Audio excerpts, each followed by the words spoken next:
Hello student, आज हम पढ़ेंगे पैथोलॉजी के अंदर जो हमारा रेस्पिरेटरी सिस्टम चल रहा था उसके अंदर हम पढ़ रहे थे ब्रोंकियल अस्थमा हमने पढ़ लिया था। और उसके बाद हम नेक्स्ट आज स्टार्ट करेंगे ब्रोंकियोलाइटिस। ब्रोंकियोलाइटिस में क्या होता है, पैथोजेनेसिस की क्या होती है, मॉर्फोलॉजी क्या होती है और क्लिनिकल मैनिफेस्टेशन इसका क्या होता है, वो आज हम पढ़ेंगे ब्रोंकियोलाइटिस इस क्लास के अंदर पैथोलॉजी के अंदर। तो हम स्टार्ट करते हैं ब्रोंकियोलाइटिस। ब्रोंकियोलाइटिस का मतलब क्या होता है? It is defined as the abnormal irreversible dilation of the bronchi and bronchiole to chronic inflammatory weakness of the bronchial wall. Bronchiolitis के अंदर क्या होता है, जो आपकी ब्रोंकाई होती है उसके अंदर अबनॉर्मल डायलेशन हो जाता है और इरिवर्सिबल डायलेशन होता है, अबनॉर्मल डायलेट हो जाती है और ब्रोंकाई और ब्रोंक्यूल।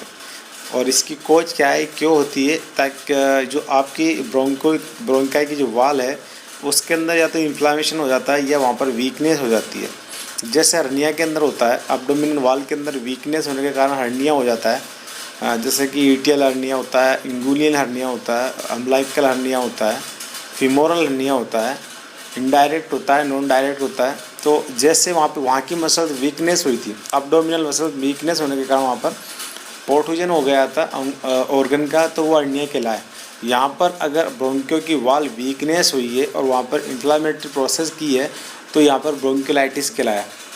तो अब इसकी बात करती है इटियोपैथोजेनेसिस क्या है। तो दो प्रकार के इसके इटियोपैथोजेनेसिस फैक्टर है जो आपकी ब्रोंकियोलाइटिस के लिए ब्रोंकियोटाइटिस के लिए रेस्पॉन्सिबल है, जो आपकी ब्रोंकियोलाइटिस बॉडी के अंदर कोज कर सकते हैं। इसके अंदर फर्स्ट आता है ऑब्स्ट्रक्शन एंड इन्फेक्शन। बॉडी के अंदर कहीं भी अगर ऑब्स्ट्रक्शन है या फिर इन्फेक्शन, जैसे कि एयरवे के अंदर ऑब्स्ट्रक्शन है मेनली, तो वहाँ पर आपकी ब्रोंकियोलाइटिस कोज कर सकता है। या एयरवे के अंदर ही लोअर रेस्पिरेटरी ट्रैक्ट के अंदर इन्फेक्शन है या अपर रेस्पिरेटरी ट्रैक्ट के अंदर इन्फेक्शन है, तो वो आपकी ब्रोंकियल में जाके डायलेशन कर सकता है, इन्फ्लामेशन कर सकता है और ब्रोंकियोलाइटिस को कोज कर सकता है। नेक्स्ट इसका फैक्टर है ऑब्स्ट्रक्शन। और नेक्स्ट इसके अंदर ऑब्स्ट्रक्शन आता है अगर वो आपकी जो रेस्पिरेटरी ट्रैक्ट है वहाँ पर अगर ऑब्स्ट्रक्शन है। अब यह ऑब्स्ट्रक्शन दो प्रकार से हो सकता है, जैसे कि कंजेनाइटली डिफेक्ट है, किसी बेबी है उसके अंदर कंजेनाइटल डिफेक्ट के कारण आया है, जन्म से है, तो वो ऑब्स्ट्रक्शन कर सकता है। जैसे ट्रैकियल फिस्टुला है, ट्रैकियल स्टेनोसिस है, तो वो जन्मजात है, तो वो आपकी ऑब्स्ट्रक्शन कर सकता है रेस्पिरेटरी ट्रैक्ट के अंदर। और नेक्स्ट इसके अंदर किसी प्रकार का माइल्ड ट्यूमर है आपके रेस्पिरेटरी ट्रैक्ट के अंदर, या फॉरेन बॉडी आपकी रेस्पिरेटरी ट्रैक्ट के अंदर चली गई है लोअर रेस्पिरेटरी ट्रैक्ट के अंदर, तो वहाँ पर वो आपके कोज कर सकती है आपकी ब्रोंकियोलाइटिस। ब्रोंकियोलाइटिस में क्या होएगा, वहाँ पर जो ट्रैप एयर है वो बाहर नहीं आ पाएगी, जिससे कि जो वहाँ की जो वॉल है वो डायलेट हो जाएगी और ब्रोंकियोलाइटिस पेशेंट को हो जाएगा। तो याद रखना आपको इटोपैथोलॉजिकल फ्रैक्चर के अंदर दो जो फैक्टर है उसके अंदर दो आते हैं, एक ऑब्स्ट्रक्शन आता है, एक इन्फेक्शन। और ऑब्स्ट्रक्शन के अंदर आता है दो, कंजेनाइटल डिफेक्ट के कारण ऑब्स्ट्रक्शन हो सकता है, या फॉरेन बॉडी, अगर किसी प्रकार की फॉरेन बॉडी है वो अगर हमारे रेस्पिरेटरी ट्रैक्ट में चले जाती है तो वहाँ पर ऑब्स्ट्रक्शन कोज कर सकती है। अब बात करते हैं इसके क्लासिफिकेशन के, कौन कौन सा क्लासिफिकेशन है जो हम इससे डिफाइन कर सकते हैं। तो दो इसने क्लासिफिकेशन दिए गए थे इसके लिए। एक क्लासिफिकेशन बताता है आपका इटियोलॉजिकल क्लासिफिकेशन, दूसरा आपका होता है मॉर्फोलॉजिकल क्लासिफिकेशन। क्लासिफिकेशन में classify in two major type based on the etiological और मॉर्फोलॉजिकल। दो ये जो क्लासिफिकेशन दिए थे मेजर टाइप के, ये बेस पे कौन सी बेस पे दिए थे, इटियोलॉजिकल फैक्टर पर या फिर इसको मॉर्फोलॉजिकल फैक्टर के आधार पर इसको डिवाइडेड किया गया था। जो फर्स्ट था इटियोलॉजिकल क्लासिफिकेशन, उसके अंदर क्या क्या था, कौन कौन सी इटियोलॉजी है जो आपकी बॉडी के अंदर ब्रोंकियोलाइटिस कर सकती है। बच्चों के अंदर क्रूप जो सिंड्रोम होता है उसके अंदर ये ब्रोंकियोलाइटिस आती है। तो इसमें क्लासिफिकेशन देखते हैं इटियोलॉजिकल क्लासिफिकेशन। तो फर्स्ट फैक्टर इसमें इटियोलॉजिकल फैक्टर, सेकंड इसके अंदर दे रखी कंडीशन। तो जैसे कि कंजेनाइटल है, कंडीशन है सिस्टिक फाइब्रोसिस। तो फर्स्ट फैक्टर है इसका इटियोलॉजिकल फैक्टर, इसमें आता है कंजेनाइटल, यानी कोई चीज़ जो बीमारी है वो जन्मजात है, बच्चा खुद जन्म से लेके उस बीमारी को आया है। जैसे कि होता है सिस्टिक फाइब्रोसिस। सिस्टिक फाइब्रोसिस जो है आपकी एक्सोक्राइन ग्लैंड का डिसऑर्डर है। एक्सोक्राइन ग्लैंड का मतलब होता है उसका जो फंक्शन होता है उसका काम होता है सिक्रेशन करना। अब अगर यहाँ पर एक्सोक्राइन का डिसऑर्डर हो जाता है तो बॉडी के जो सिक्रेशंस होता है वो सिक्रेशन जो इंटरप्ट हो जाता है उसके फंक्शन, और जो सिक्रेशन होता है वो थिक हो जाता है और इमोबाइल हो जाता है, ठीक हो जाता है, इमोबाइल हो जाता है और रेस्पिरेटरी ट्रैक्ट के जो एयरवे है उसको ब्लॉक कर देता है और ब्रोंकियोलाइटिस कोज कर सकता है। जो cystic fibrosis autosomal recessive disorder है जो एक्सोक्राइन ग्लैंड के अंदर मेनली देखने को मिलेगा। और ऐसा बच्चा जिसको सिस्टिक फाइब्रोसिस है तो उसके अंदर हम एक टेस्ट करते हैं, उसके अंदर सोडियम टेस्ट करते हैं, साल्टी टेस्ट करते हैं। साल्टी किस टेस्ट इसको बोलते हैं, जैसे बच्चों को आप किस करोगे तो आपको एक साल्ट नमक की जैसी आपको थोड़ा टेस्ट आएगा, तो उस बच्चे को अंदर आप आइडेंटिफाई कर सकते हो कि इस बच्चे को सिस्टिक फाइब्रोसिस हो सकता है, क्योंकि वहाँ पे जितने भी डक्ट है जहाँ पर सिक्रेशन होते हैं वो सारी के सारी ब्लॉक हो जाएगी और बच्चे के अंदर कंजेनाइटली अनोमली के कारण काफ़ी बीमारी कोज करके काफ़ी डिजीज इस बच्चे के अंदर आपको देखने को मिलेगी। जैसे पेंक्रेटाइटिस देखने को मिल सकता है, पेंक्रेटाइटिस में ऑब्स्ट्रक्शन हो जाएगा, एंजाइम के अंदर अबनॉर्मलिटी देखने को मिलेगी सिस्टिक फाइब्रोसिस वाले बच्चे के अंदर, और आपके अंदर हार्ट फेलियर देखने को मिलेगा, एटिलैक्टासिस देखने को मिलेगा, स्टेरिलिटी देखने को मिलेगी क्योंकि गोनाड का जो सिक्रेशन वहाँ पर थिक हो जाएगा, और काफ़ी इसके अंदर अबनॉर्मलिटी बॉडी के अंदर देखने को मिलेगी। एक बच्चा जिसको सिस्टिक फाइब्रोसिस है तो ये जो जीन थेरेपी द्वारा इसको हम ट्रीट कर सकते हैं। सिस्टिक फाइब्रोसिस एक बीमारी है, एक रेस्पिरेटरी बीमारी है, लेकिन ये ऑटोसोमल डोमिनेंट डिसऑर्डर है, ऑटोसोमल रिसेसिव डिसऑर्डर है। नेक्स्ट की बात करते हैं हम पोस्ट ऑब्स्ट्रक्शन। कौन सा ऑब्स्ट्रक्शन है जो पोस्ट ऑब्स्ट्रक्शन आता है, जैसे कि फॉरेन बॉडी हमारे पोस्ट ऑब्स्ट्रक्शन के अंदर आती है। एक आता है पास्ट इन्फेक्शन जो ट्यूबरक्लोसिस के कारण हो सकता है, ट्यूबरक्लोसिस के भी हमारी बॉडी के अंदर ब्रोंकियोलाइटिस कोज कर सकता है। नेक्स्ट अगर बात की है अदर के अंदर आता है HIV पेशेंट, जैसे इम्यूनो कॉम्प्रोमाइज पेशेंट होता है HIV का पेशेंट, जिसके अंदर इम्यूनो सिस्टम हमारा जो इम्यून सिस्टम होता है, देखो HIV वायरस से ये कोज करता है एड्स। HIV वायरस से डिजीज नहीं है, ये वायरस से ये कोज करता है एड्स से बीमारी, और एड्स के अंदर होता है हमारा जो इम्यून सिस्टम है वो सप्रेस हो जाता है, यानी तो T हेल्पर सेल है उसके काउंट बॉडी के अंदर कम होने लग जाते हैं, क्योंकि वो बॉडी के अंदर इम्यून सिस्टम हमारी जो प्रतिरक्षा तंत्र है इम्यून सिस्टम उसको मजबूत करने का काम करती है।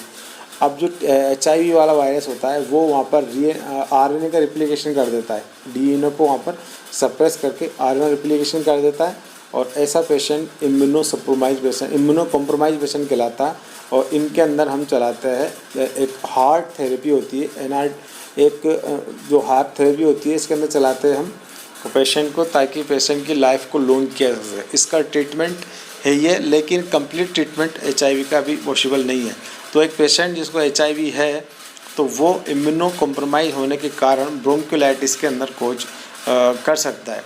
नेक्स्ट हम इसकी बात करें, अगर मॉर्फोलॉजिकल क्लासिफिकेशन की बात की जाए तो एक इसका जो शेप की बात करेंगे यहाँ पर मॉर्फोलॉजिकल क्लासिफिकेशन के अंदर, मॉर्फोलॉजी के अंदर हम बैक्टीरिया या वायरस की शेप को ही हम डिस्क्राइब करते हैं। तो यहाँ पर शेप की बात की जाए, सिलेंड्रिकल शेप का जो मोस्ट कॉमन टाइप होता है सिलेंड्रिकल शेप के कारण हो सकता है।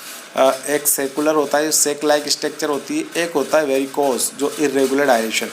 वेरिकोस का मतलब भी डायलेशन ही होता है। वेरिकोस वेन आपने सुना होगा, वेरिकोस वेन जिसमें अबनॉर्मल डायलेशन हो जाता है, आपकी लोअर लेग की वेन के अंदर अबनॉर्मल डायलेशन हो जाता है। जैसे पेशेंट को आप टेंडलबर्ग टेस्ट करोगे उसके अंदर तो आपको अबनॉर्मल डायलेशन आपको देखने को मिलेगा। और नेक्स्ट की बात करते हैं हम पैथोलॉजी। इसकी पैथोलॉजी क्या है, किस प्रकार ये पैथोफिजियोलॉजी की बात करें अगर तो किस प्रकार ये बॉडी के अंदर कोई हो सकता है। बात करें तो it involve is the digital bronchi and bronchioles of the lower loop of the lungs. इसके अंदर क्या क्या इन्वॉल्व होते हैं, इसके अंदर जो डिस्टल ब्रोंकाई होती है, देखो एक प्रोक्सिमल होता है एक डिस्टल होता है। प्रोक्सिमल जो होता है वो अपर वाले पार्ट होता है और डिस्टल होता है लोअर वाला पार्ट। तो डिस्टल का मतलब यहाँ पर लोअर ब्रोंकाई है, लोअर लूप ऑफ लंग्स की यहाँ पर अफेक्ट होगी। नेक्स्ट की बात करते हैं the airway of irregular dilation with mucus material with lumina. Lamina जो लेयर होती है वहाँ पर उसके अंदर इरेगुलर आपका म्यूकस होगा, वो थिक म्यूकस वहाँ पर कलेक्ट हो जाएगा और वो वहाँ पर डायलेशन का काम करेगा। नेक्स्ट मॉर्फोलॉजी, माइक्रोस्कोपिकली आप अगर इसको देखोगे तो the bronchial wall is dilated with ulceration and inflammation cell with destruction. अगर ब्रोंकियोस्कोपी से आप इसको देखोगे तो ब्रोंकियो की जो वॉल है वो डायलेटेड देखने को मिलेगी, वहाँ पर अल्सरेशन देखने को मिलेगा, और जो वहाँ की वॉल है वहाँ की जो सेल है वो डिस्ट्रैक्शन होती देखी मिलेगी आपको, वहाँ पर सेल है वो डेस्ट्रॉय होती है आपको देखने को मिलेगी। नेक्स्ट, अगर ऐसे पेशेंट के अंदर आप साइन देखेंगे तो क्या क्या साइन देखने को मिल सकता है। फर्स्ट साइन तो यहाँ पर इन्फ्लामेशन हो रहा है, तो इन्फ्लामेशन जो फर्स्ट साइन बॉडी के अंदर आता है वो आपका फीवर होता है। फीवर इंडिकेट करता है बॉडी के अंदर कहीं भी इन्फेक्शन हो सकता है, उस चीज़ को बताता है आपका फीवर। नेक्स्ट, रेस्पिरेटरी ट्रैक्ट की बात कर रहे हैं। अब रेस्पिरेटरी में कुछ भी अगर मान लो ऑब्स्ट्रक्शन हो जाता है तो नॉर्मली हम कफ करते हैं, लेकिन यहाँ पर क्या करता है, यहाँ पर सीवियर इन्फ्लेक्शन हुआ है, इन्फ्लामेशन हुआ है, तो यहाँ पर सीवियर कफ होगा। तो ऐसे पेशेंट को सीवियर कफ होगा। और ऐसे पेशेंट के आप अगर स्पोटम देखोगे तो उसमें फ्वेल स्मेलिंग आपको जो स्पुटम है वो आपको देखने को मिलेगा। एक और देखने को मिलेगा आपको यहाँ पर हेमोप्टाइसिस। हेमोप्टाइसिस का मतलब होता है आपके स्पुटम के अंदर अगर आपको ब्लड देखने को मिल रहा है तो इस कंडीशन को आप बोलते हैं हेमोप्टाइसिस। एक होता है हेमेटेमेसिस। हेमेटेमेसिस के अंदर क्या होता है, आपकी वोमिटिंग के अंदर ब्लड होता है, तो उस टर्म्स को हम बोलते हैं हेमेटेमेसिस। नेक्स्ट बोलते हैं डिस्निया। अगर पेशेंट को डिस्निया हो रहा है, यानी क्योंकि वहाँ पर ब्रोंकाई का काम किया। ब्रोंक्यूल में क्या होता है, आपका गैस का एक्सचेंज होता है, फंक्शनल यूनिट है लंग्स की ब्रोंकाई, वहाँ पर गैस का एक्सचेंज होता है और वहीं से आपकी ऑक्सीजन CO2 का एक्सचेंज होता है। तो वहाँ पर दिक्कत आ रही है, ब्रोंक्यूल के अंदर दिक्कत आ रही है, तो पेशेंट को शॉर्टनेस ऑफ ब्रीथ होगी, जिसको हम डिस्निया बोलते हैं। उसके बाद में पेशेंट को जैसे ही एफर्ट लगाना पड़ता है तो हार्ट रेट को काम करना, ज़्यादा लोड पड़ेगा हार्ट पे ज़्यादा लोड पड़ेगा, तो हार्ट क्या करेगा, अपनी कॉन्ट्रैक्शन की एबिलिटी को बढ़ा देगा। और जब कॉन्ट्रैक्शन बढ़ेगा लेफ्ट वेंट्रिकल के अंदर, तो वो क्या करेगा, आपकी बॉडी के अंदर ट्रैकीकार्डिया करेगा, यानी कि हार्ट रेट बढ़ाएगा। वो हार्ट को ज़्यादा काम करना पड़ेगा तो वो अपनी एबिलिटी को बढ़ाएगा, और जैसे ही वो बढ़ाएगा तो वो ट्रैकीकार्डिया कोज करेगा। ऐसे ही आपका टैकीपेनिया पेशेंट के अंदर जो सांस लेगा उसमें एक्सेसरी जो मसल्स होती है, जैसे डायफ्राम हो गया, इंटरकोस्टल मसल्स हो गई, इसको वो पेशेंट ज़्यादा यूज में लेगा तो आपको देखने को मिलेगा डिस्निया, टैकीपेनिया, और उसके बाद में हार्ट फेलियर, क्योंकि हार्ट को ज़्यादा काम करना पड़ता है। तो थैंक यू वेरी मच।